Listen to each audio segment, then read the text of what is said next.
ملک پاکستان کے جید علماء کرام کے وفد نے سری لنکن سفارت خانے میں سری لنکن سفیر سے ملاقات کی۔ ملاقات کا مقصد سیالکوٹ میں سری لنکن شہری کے غیر انسانی قتل کی مذمت، مقتول کے خاندان اور سری لنکن عوام سے اظہار تعزیت تھا۔ تمام مکاتب فکر کے جید علماء کرام نے سری لنکن سفیر کے ذریعے مقتول کے خاندان اور پوری سری لنکن عوام کو یہ پیغام دیا کہ اسلام امن و آشتی کا مذہب ہے، جس میں اس طرح کے متشددانہ اور غیر انسانی رویوں کی ہرگز گنجائش نہیں۔ اسلام ایک انسان کے قتل کو پوری انسانیت کا قتل تصور کرتا ہے، لہٰذا اسلام کے نام پر اس طرح کی غیر انسانی حرکت سے مذہب اسلام اور ریاست پاکستان کا کوئی تعلق نہیں۔ تمام مکاتب فکر کے علماء کرام نے یک آواز ہو کر مجرموں کو جلد سے جلد عبرتناک سزا دینے کے مطالبے کا بھی اعادہ کیا۔ اس دورے کے موقع پر وفد کی سربراہی کرتے ہوئے شیخ الاسلام مفتی محمد تقی عثمانی صاحب کا کہنا تھا،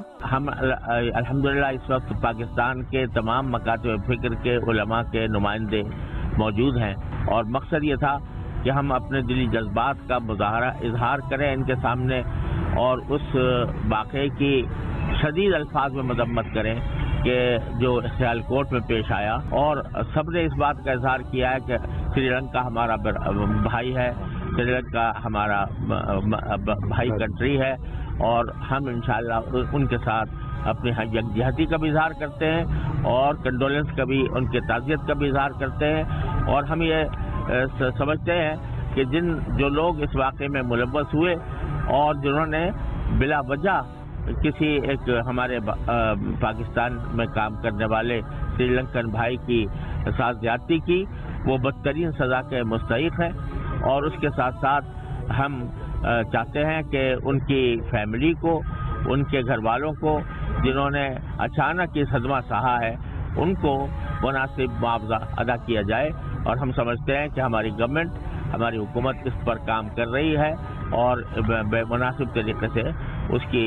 کی چارجوئی کی جائے گی۔ علماء کرام کے اس وفد کی آمد پر سری لنکا کے سفیر نے نہایت اطمینان کا اظہار کیا اور کہا کہ علماء کرام کی آمد نے ہمارے زخموں پر مرہم رکھا ہے، اور اس دورے سے مذہب اسلام اور ریاست پاکستان سے متعلق سری لنکن عوام کی غلط فہمیاں مزید دور ہوں گی۔ اس وفد میں وفاق المدارس العربیہ پاکستان کے صدر شیخ الاسلام مفتی محمد تقی عثمانی صاحب، سرپرست اعلیٰ جامعۃ الرشید مفتی عبدالرحیم صاحب، چیئرمین اسلامی نظریاتی کونسل ڈاکٹر قبلہ ایاز صاحب، جناب پیر نقیب الرحمان صاحب، علامہ طاہر محمود اشرفی صاحب، ڈاکٹر عبدالخبیر آزاد صاحب سمیت تمام مکاتب فکر کے جید علماء کرام شامل تھے۔